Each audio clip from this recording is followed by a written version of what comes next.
Hello everyone. So in the last class we have studied, that is I taught you about the life processes in that part 3 respiration topic. So now we will move on to the next topic, that is part 4 transportation, especially transportation in human beings. So now what is the importance of transportation? So already we know that.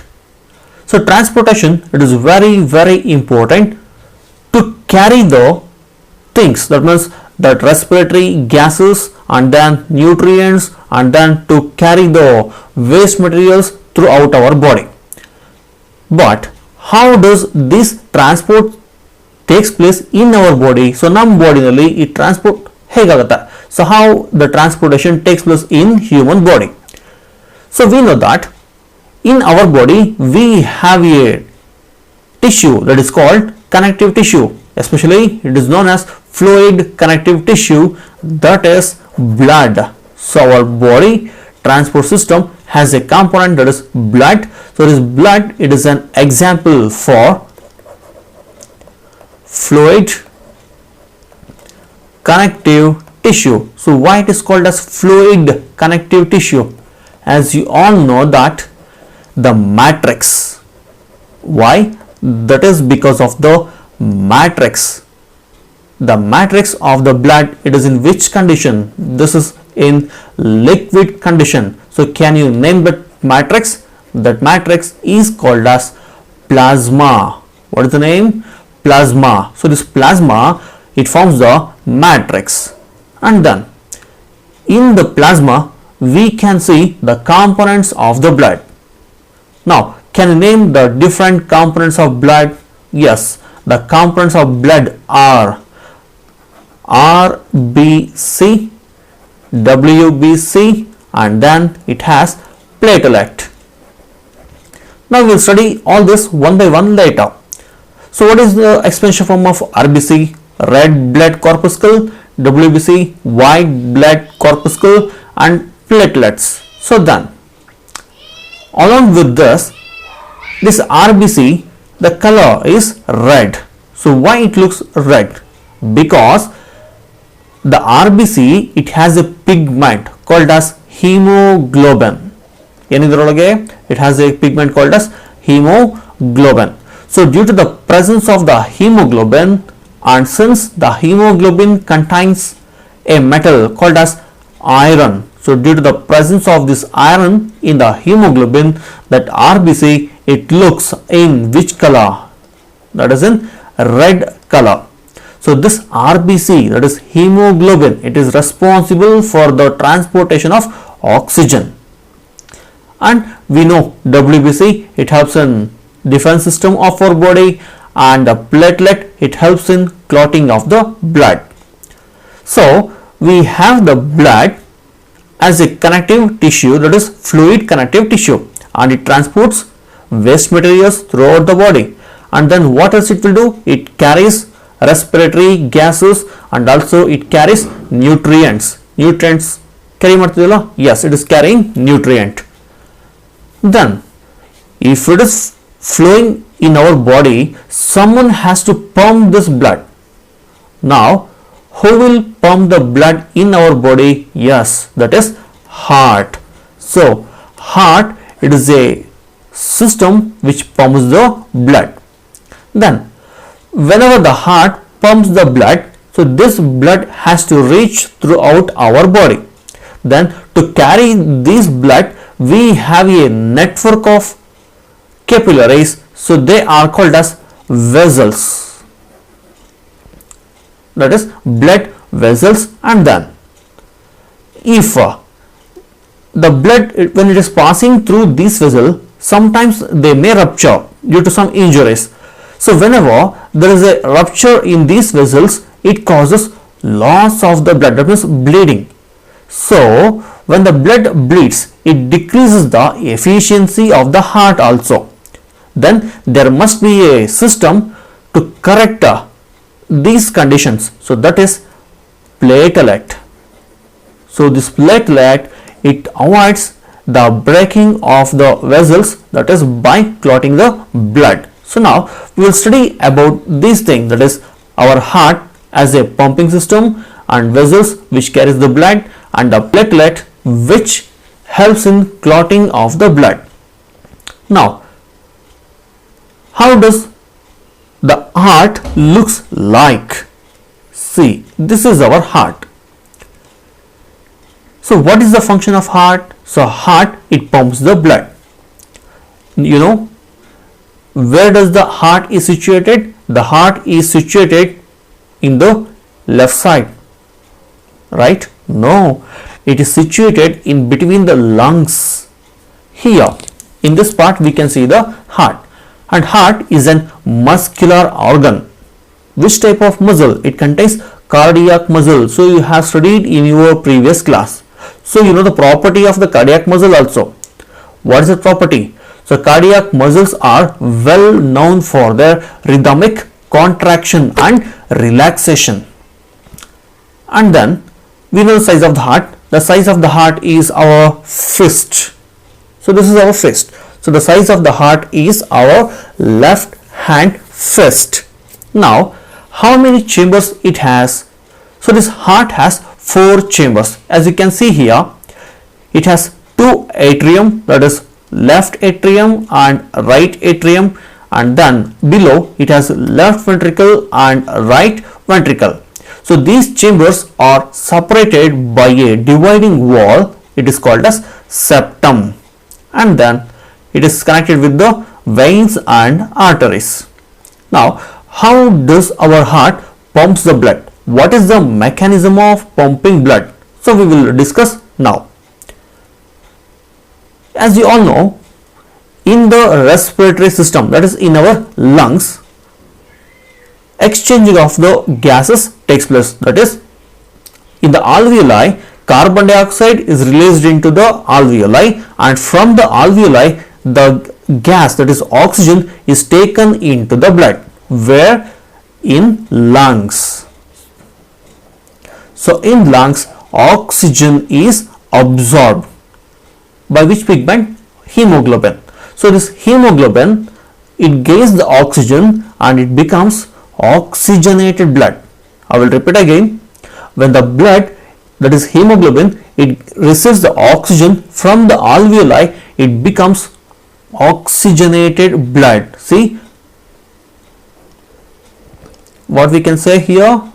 It is oxygenated blood. Then, so this oxygenated blood, it enters into the left atrium. So from the lungs, the oxygen, it is carried from the blood as oxygenated blood, and it enters into the left atrium through pulmonary veins. And then when the blood, which kind of blood? Oxygenated blood enters into the left atrium. The left atrium, it will relaxes. What will happen? It will relax. So when the blood is filled into the atrium relaxes. And as we all know that the muscle, it has a rhythmic contraction and relaxation. So whenever the muscles of the left atrium contracts, the blood from the left atrium, it enters into left ventricle through bicuspid valve. So here you can see one more valve, that is called bicuspid valve. So through bicuspid valve, the oxygenated blood enters into left ventricle from left atrium. So when left ventricle receives oxygenated blood, again the left ventricle relaxes and then it shows contraction. So when left ventricle contracts, it pushes the blood out of the heart, right? When the left ventricle contracts, it pushes the blood out of the heart, see, through aorta. So the blood, it is coming out of the left ventricle. Which type of blood? That is oxygenated blood through aorta. And then through this aorta, the blood, it reaches the cells. Where it is found? It went to cell. So in the cells, you know what it will do? The oxygenated blood, it gives oxygen to cells, and in turn the blood receives carbon dioxide. What it will do? It releases oxygen to the cell. Cell again ಕೊಡ್ತು oxygen, and in turn it gains carbon dioxide from the cell. So now when the blood takes the carbon dioxide, then the blood becomes deoxygenated blood.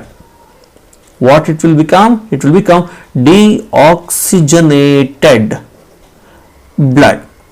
So this deoxygenated blood, it enters into the right atrium through vena cava, that is from upper body, from the upper vena cava, and from lower part of the body, lower vena cava, it enters into the right atrium. So the type of the blood which is entered into the right atrium is deoxygenated blood. So then when the deoxygenated blood enters into the right atrium relaxes and then it will contract. So when the right atrium contracts, the blood, which type of blood? Deoxygenated blood, it enters into right ventricle. So then the right ventricle relaxes. So through a valve called as tricuspid, it is called tricuspid valve. Okay, so the blood enters into the right ventricle through tricuspid valve. So when right ventricle receives the blood, right ventricle relaxes and then it contracts. So when the right ventricle contracts, the blood is pushed out of the heart through pulmonary arteries. See here, these are pulmonary artery. One is going towards the right side and another one is going towards the left side. You know where they will reach? They will reach lungs, right lung and left lung. So again the deoxygenated blood goes to lung, and in the lungs, especially in the alveoli, again the carbon dioxide is released, oxygen is absorbed. When it gains oxygen, it becomes oxygenated blood. So this oxygenated blood enters into left atrium relaxes and it pushes the blood into left ventricle through bicuspid valve. Left ventricle relaxes, it shows contraction, pushes the blood out of the heart through the aorta. The oxygenated blood reaches the cells, and in the cell they gives oxygen to the cell. In turn they receive carbon dioxide and the blood becomes deoxygenated. This deoxygenated blood enters into the right atrium through vena cava, that is from upper body and lower body, and the right atrium relaxes and then contracts, pushes the blood towards right ventricle through tricuspid valve.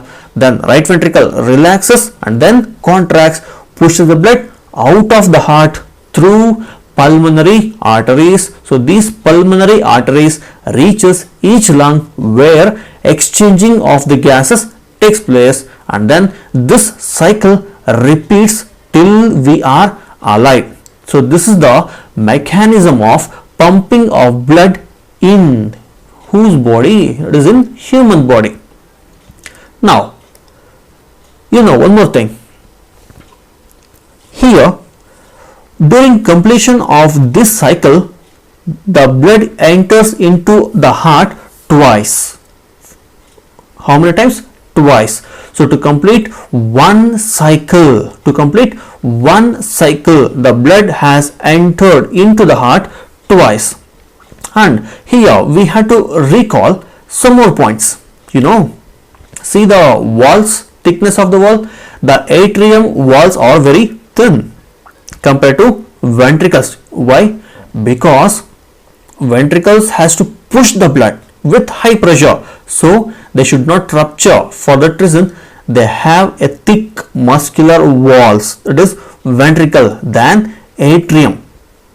So than atrium, the ventricle walls are very thick because they have to push the blood out of the heart with high pressure.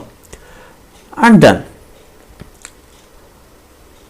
here our human body has how many chambers? 4 chambers, as we mentioned, 1, 2, 3, 4. But when we move on to some animals, that is, which do not require high amount of energy to maintain their body temperature, such as amoeba, not amoeba, have you heard about amphibians, fishes and reptiles? Yes. So these kind of organisms, they do not require high amount of energy to maintain their body temperature. That means they changes their body temperature according to the environment.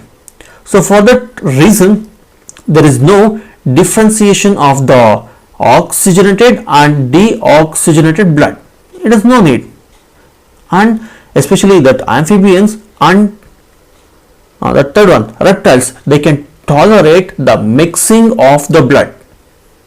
Even though when the blood mixes together, that is oxygenated and deoxygenated, they can tolerate, but we cannot tolerate because we need separation of the blood into oxygenated and deoxygenated. Reason is we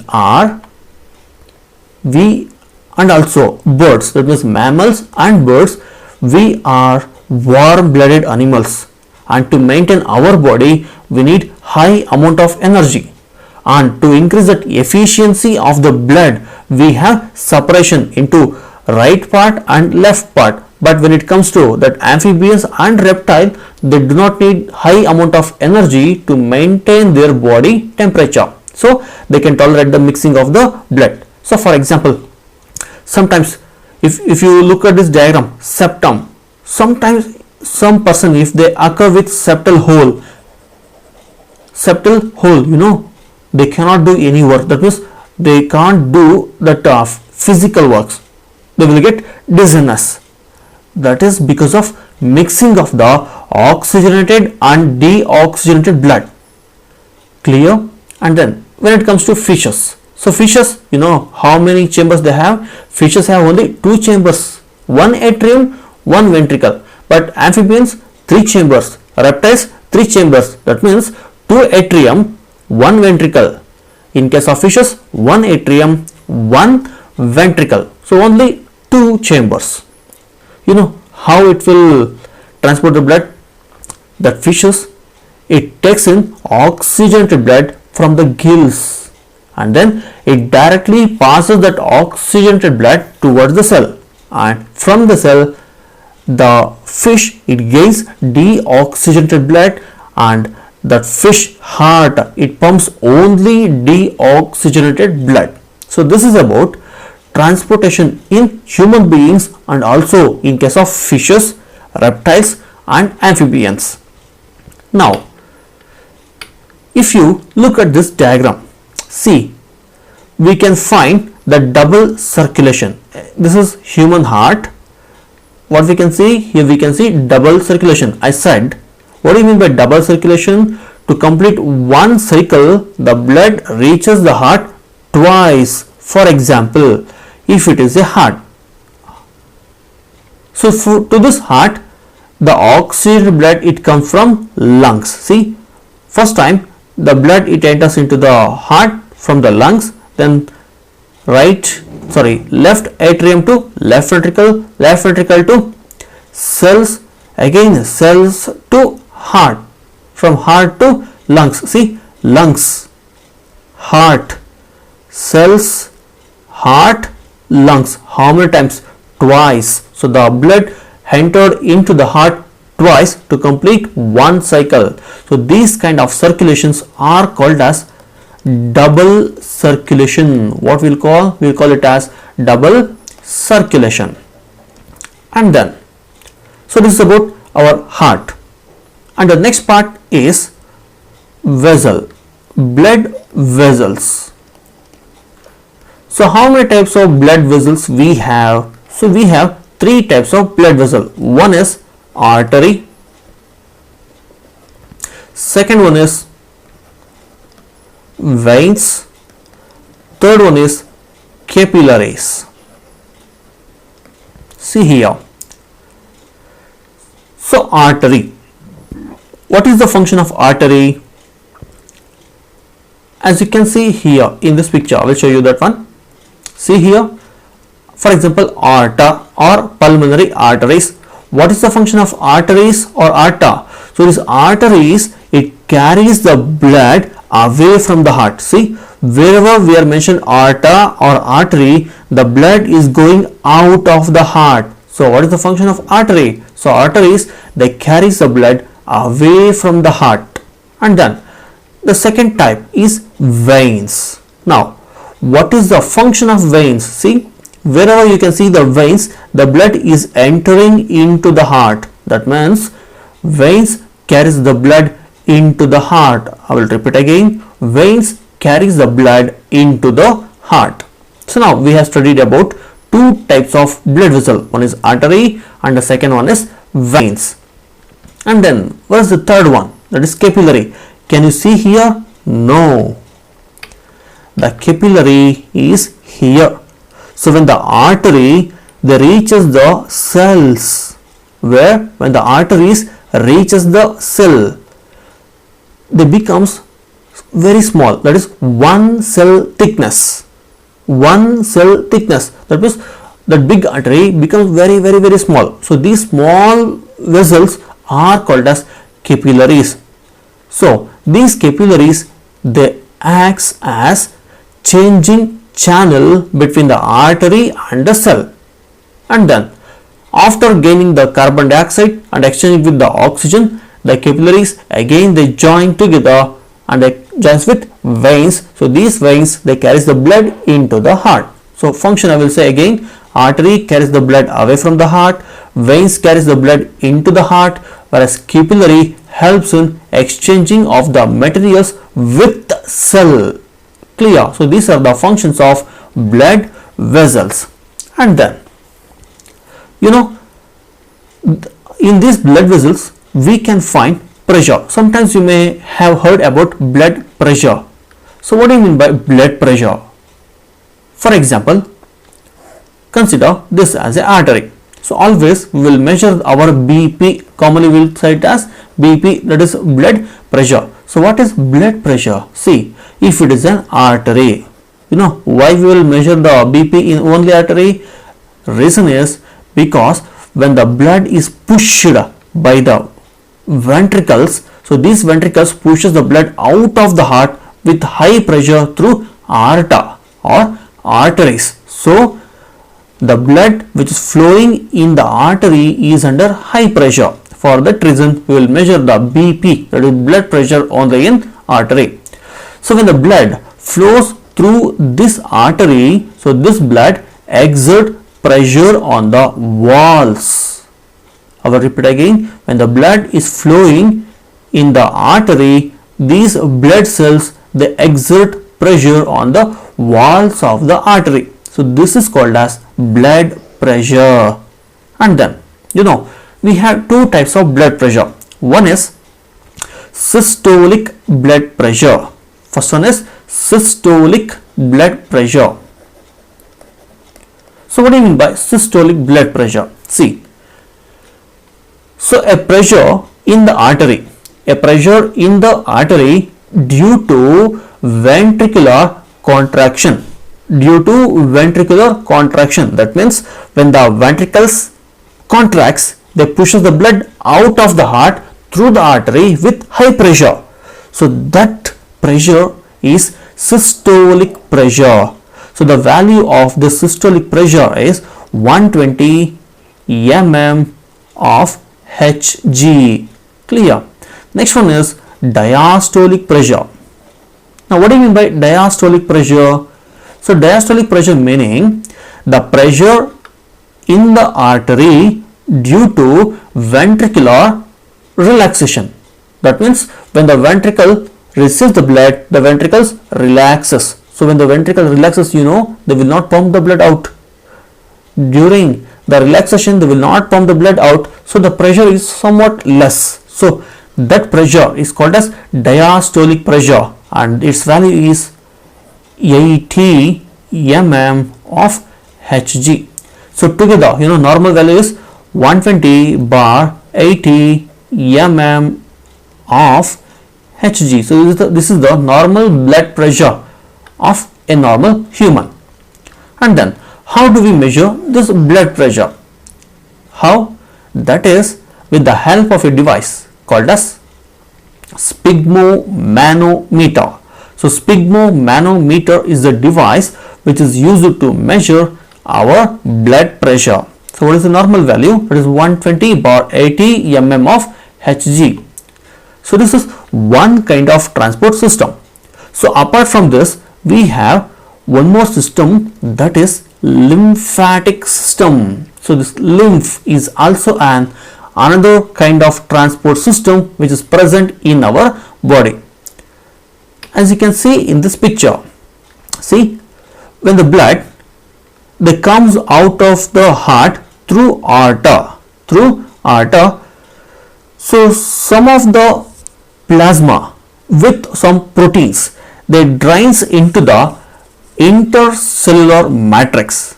I will repeat again, some of the plasma which does not contain RBC, so it is also called as colorless blood. So this plasma, they drains into the intercellular spaces,